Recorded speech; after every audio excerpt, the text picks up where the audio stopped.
Our guests, you just want to hear the music.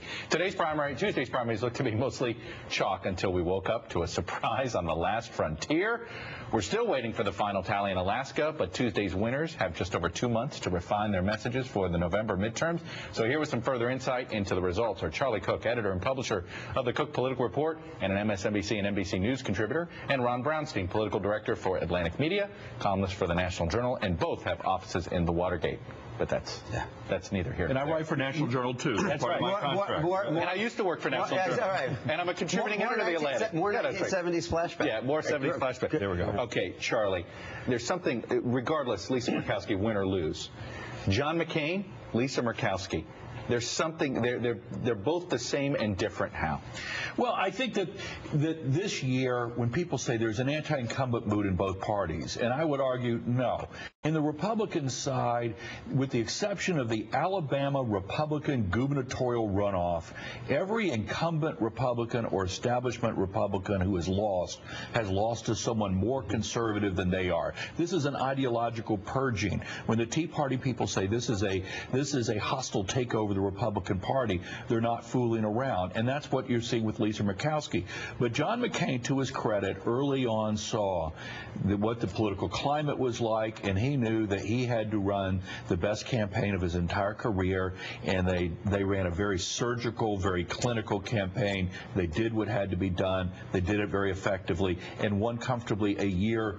If Robert Bennett from Utah loses because he's not conservative enough, imagine a guy that has caused the problems for Republican leaders as much as John McCain has ought to do in this year. What should other incumbents, can Democrats learn a lesson? I've had some Democrats say there's a lesson to be learned from John McCain and Lisa Murkowski. Well, first of all, I mean, I agree completely with Charlie. There are two things going on. This is the first election cycle since 1980 when more than one sitting senator was denied renomination in the same cycle. We're up to 2, could be 3 if Murkowski falls, but at the same time, there's clearly an ideological edge to what is going on in the Republican Party. And if you look at the long sweep, we have to include not only what's happened in these primaries and these defeats, but also Specter being forced out of the party in 2009 and Charlie Crist being basically edged out of the party later in the year. John McCain did 2 things. He disqualified his opponent and he tried to respond to the current in his own party. In that sense, even his victory is not necessarily a loss for the Tea Party because it's a different John McCain than we would have seen otherwise. The overall, for Democrats, obviously, you've got to try to narrow this into a kind of person-to-person contest, try to detach it as much as you can from the national context and go after that individual. I want to go to Florida a minute because Florida is either the microcosm of what's going on in this country, right? This sort of fight, the middle is being fought over, nobody's quite sure, or it's an aberration and there's just, Florida's the new Wild West of American politics. I'm on the latter side. I just think that Florida's just become a very bizarre place and that we should not draw any conclusions out of what's going on in Florida. I think each party has something they could be really excited about. You know, for Democrats, I think they've got to be excited because the Republican nominee, I think, for governor, is going to have a very, very, very difficult time winning. I think Democrats have a great chance of winning the governorship much better than they did yesterday. And on the flip side, I think Democrats are going to have a lot tougher time in the Senate race. You know, reflagging Charlie Crist because they can't walk away from Kendrick Meek. What's interesting about Charlie Crist, he rolled out the endorsement of about 5 local Teamsters organizations today. The only one left out was the Miami because they're with Kendrick Meek. They want to get a bunch of Jewish Democratic endorsements. You hear rumors of Joe Lieberman and Michael Bloomberg.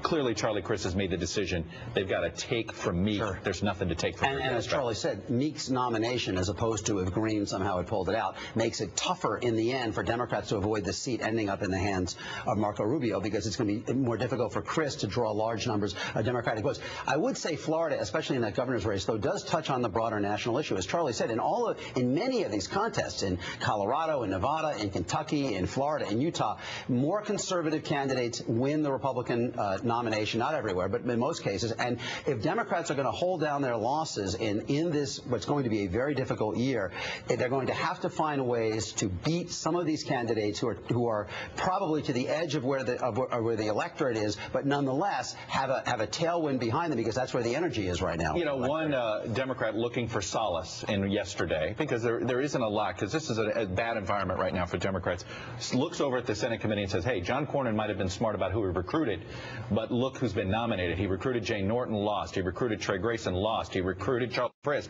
out. Yeah. People he's recruited can't get through these primaries, and they've got one more